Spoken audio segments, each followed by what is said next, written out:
Partnered by Times Influence.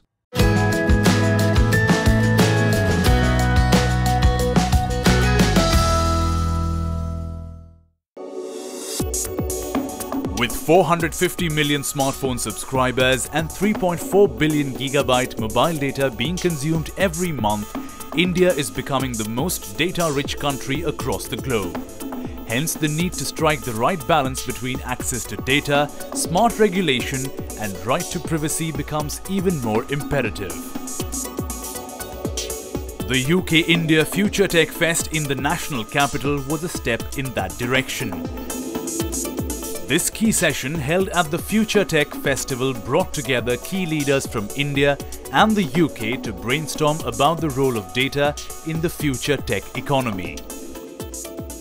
I'd like to welcome you to this business discussion on, I think, one of the topics, the major topics that is facing India today in relation to its future development, which is data and how data is accessed, how it is used, and data localization. So what we want to do in this session is to have an interactive discussion amongst those stakeholders who are seated at the front and those stakeholders who are also on the stage with myself. I'd like to start with contextualize this by starting with shamelessly plagiarizing a quotation that I heard last night, which I think sums up the question of data. And data is not the new oil, all right? Oil is finite, whereas data is infinite. And I think that that really contextualizes what the subject that we're talking about. India will become one of the world's largest and richest data countries in the world very, very shortly. Aadhaar, GST, IoT, all are creating a vast lake of data which can be used to develop social, economic policies and programs that are going to make and enhance life in India and beyond India in this century. There is a lot of questions around what is data localization. And I think we have to sensitize that term and look at it in the context of our own businesses, what those businesses do, the size of our companies, whether we're domestically focused, whether we're multinational, etc. And that is where the debate should be focused.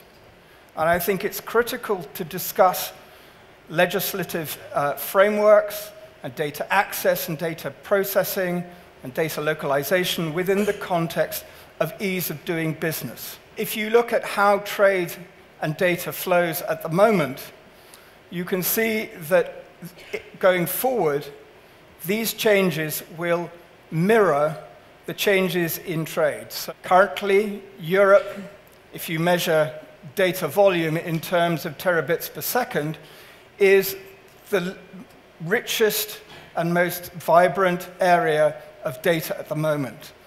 So when you're looking at trying to anticipate frameworks, anticipate change, anticipate localization, you have to bear in mind the strategic changes that are going to occur.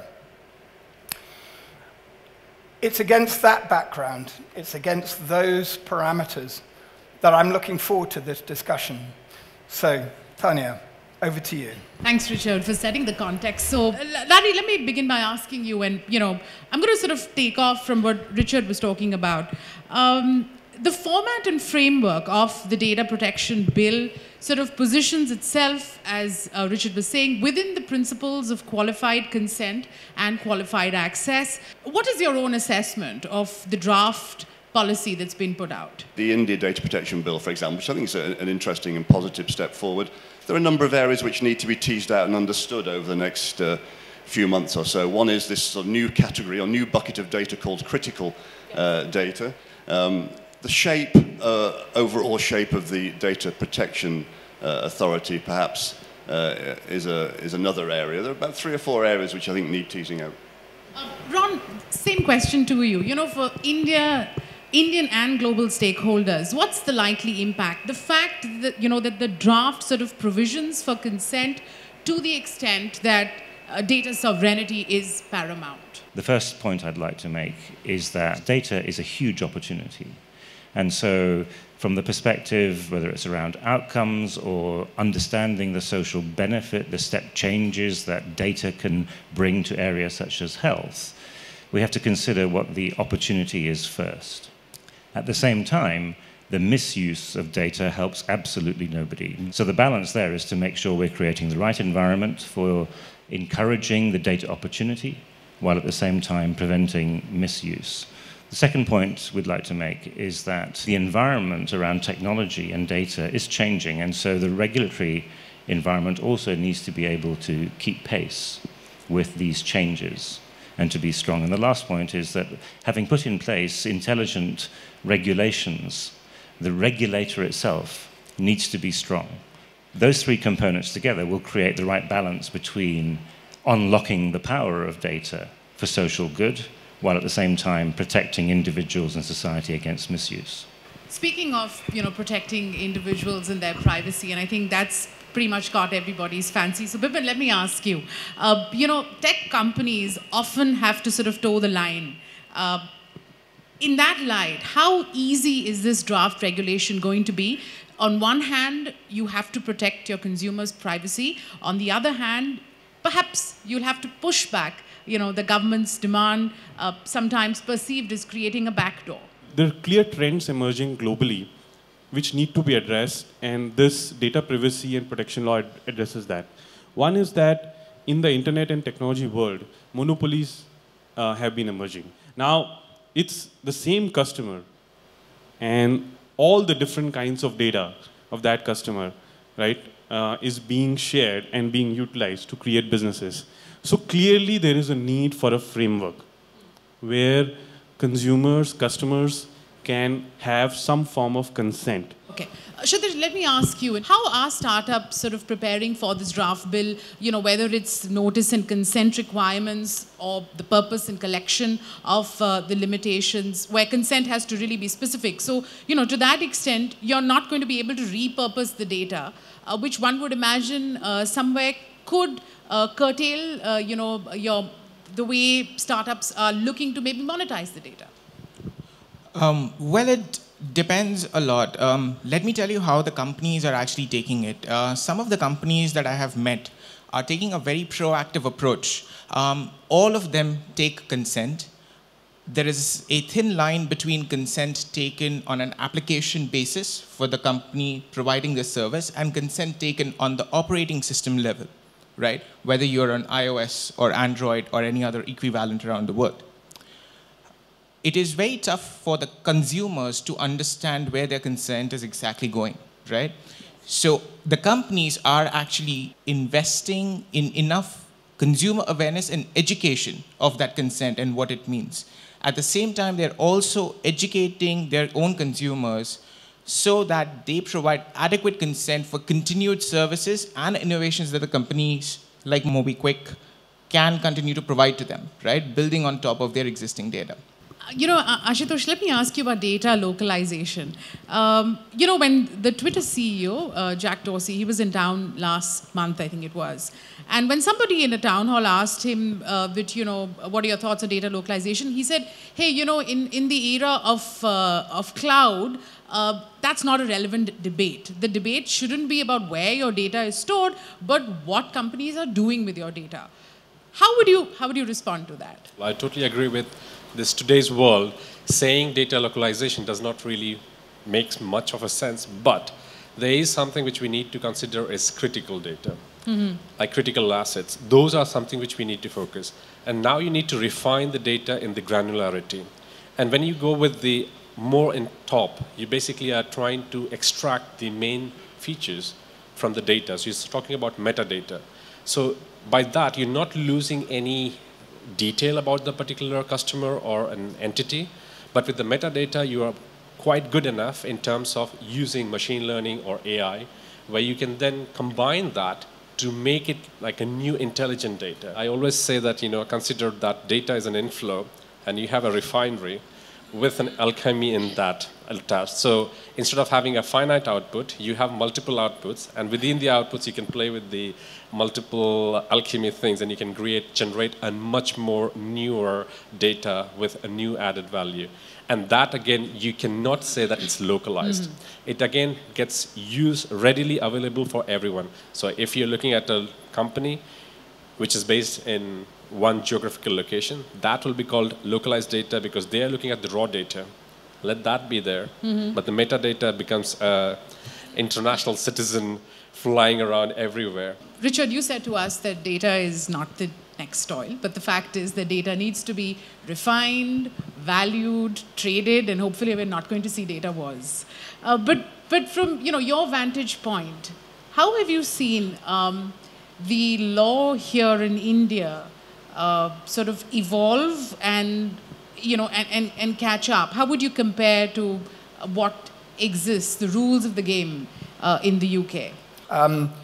Clearly, there is a timetable in relation to the passage of legislation. I think that at the same time, there are uncertainties around some of the details of that legislation that I think people should get a little bit more comfortable with before that legislation is actually taken through. But I think there has to be an active dialogue between stakeholders in order to influence that. After the break, we bring you a glimpse into the Q&A session between the panelists and the participants from the audience. Stay tuned.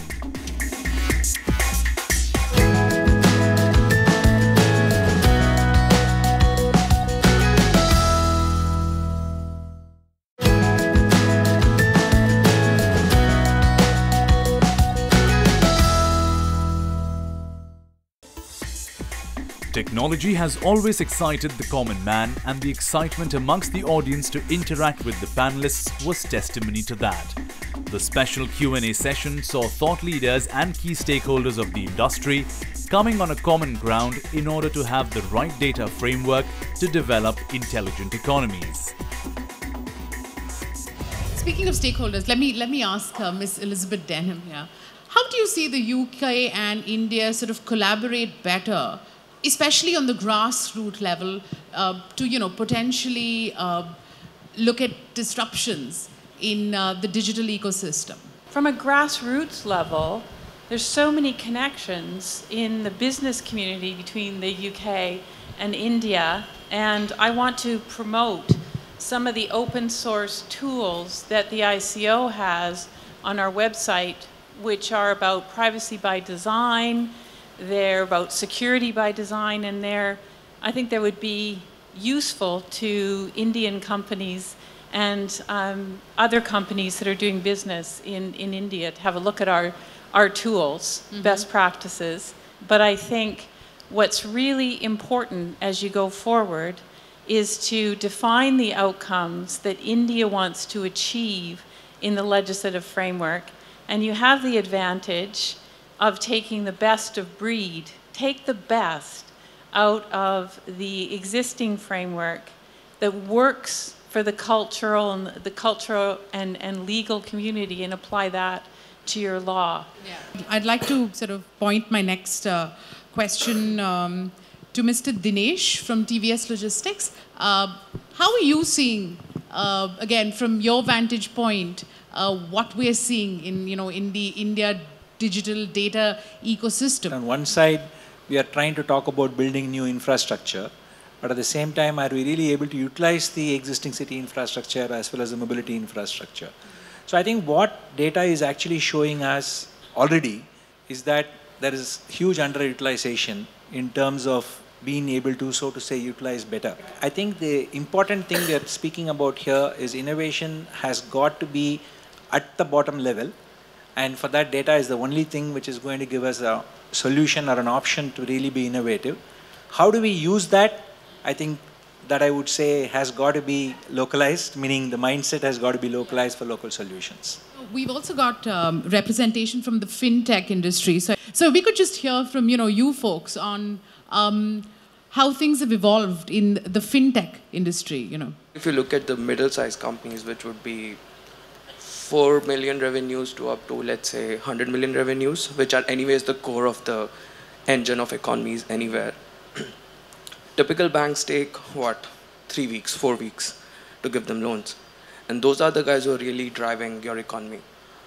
Using data, using artificial intelligence, using machine learning, using metadata and algorithms over it, we've been able to reduce that for our platform to 1 to 2 weeks, which is massive. GDPR overall doesn't really say something about localization, but when you go to countries specifically into Europe, Austria has their own layer upon GDPR, Germany has their own layer upon GDPR.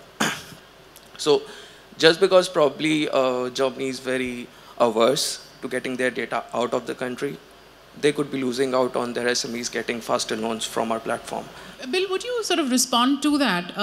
What is the pragmatic approach, in a case like this? First thing we've done differently is the recognition of who owns the data and what is our role with that. And so instead of viewing a thing of acquiring data from a customer, is really recognizing that customer ownership and viewing our role to collaborate with them to deliver better and different services.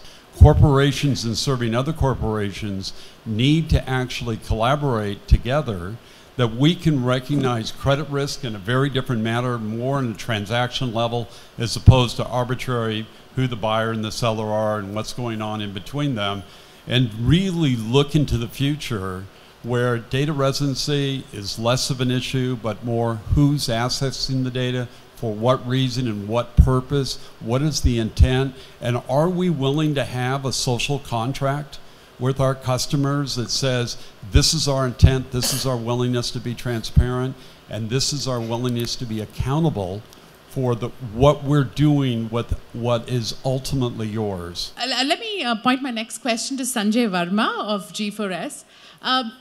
Sanjay, you've been, sort of listening into this conversation. What is your understanding of whether or not data localization will actually help enhance security? Traditionally, the threats have been external and physical in nature. So from physical threats to terrorism and whatnot. In the last 10 years plus, the threats have moved from physical to digital, and they've moved internal. So the organizations have bigger threats sitting inside the organization which can disrupt their businesses, create all kinds of risk which are not related to an outside attack. But because of the conflicts, some of the data policies can create between the employees, who are the generators of income, and the organizations. And then the impact of those internal threats, because of the data regulations, whether it's a corporate level or a sovereign level, can create significant impacts on the outcomes of that organization, which is either earnings to the shareholders and whatnot. Now, so for us to help our clients first to understand that risk and mitigate, lack of regulation or ambiguity is the disastrous thing. So I'm not saying whether there should be more regulation or less, but to understand what are the rules of the game gives you a framework to understand those risks. So what you do today with data, you have no idea. For 100 years, 50 years from now, some smart kids, what could they do with that data? That could transform the world or end it. So we're trying to solve today's problem and trying to address tomorrow's opportunity. Nicholas, how do we empower people and citizens to use data responsibly? And the biggest issue in data and the future of data is that there's so many people focusing on the technology and not the principles of society that we're missing out on the most fundamental parts. And on the investment side, I really feel like actually, and the foundation of People.io, which is effectively the visa of data, helping individuals transact data from one place to another in a way that is controlled and safe. I actually think the future of innovation won't be stifled by the availability of financial capital, but more by the availability of data in order to power the products and services that the innovators will create. And by not breaking up big tech in the valley, what you inevitably end up with is a reflection of where 98% of global wealth is held by 1% of the global population. You will very quickly enter a space where 98% of global intelligence is held by 1% of the global tech companies. And that will result in a seismic shift of society that no one state or even multiple continents will be able to shift. Richard, I'm going to sort of, you set the stage for the discussion. It's only fair you sort of concluded. I think a lot of us here also want to know, in a post-Brexit world, how is the India-UK collaboration to encash on this digital opportunity? going to look like? If you look at data and its impact at the moment, it impacts on 25% of the global GDP at this very moment in time, and that is only going to increase because the impact of digitalization and data is all pervasive and increasing. So I think the key thing that in a post-Brexit environment, I mean, just looking into the future, Brexit or no Brexit, is how can we collaborate as in a way that actually makes sense and is additive to the future, and collaboration in terms of the AI capabilities of the UK, upstream AI capabilities of the UK, the data that's going to become increasingly available in India, plus the research capabilities, I think really is the way forward. And I'm very, very interested in the announcements that we've seen from Prime Minister Modi about the establishment of an AI institute in Bangalore. And just this week, if not maybe last week, we saw the announcement from my alma mater, University of Oxford, that they are going to be creating a new college, postgraduate college in Oxford, focused on AI and development. So clearly there are nexuses between the two countries that should be established within the context of already established dialogues. Right. Thank you. And with that, I'd like to thank each one of you. Thank you so much for patiently lending us your ears. I do hope that this discussion was worth your while. Thanks a bunch. Thanks.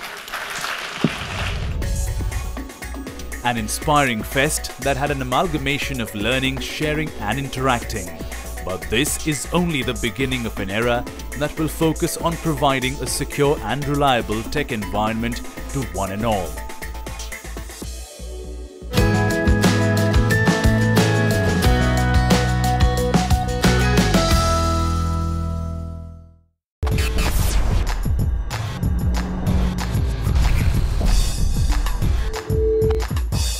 Partnered by Times Influence.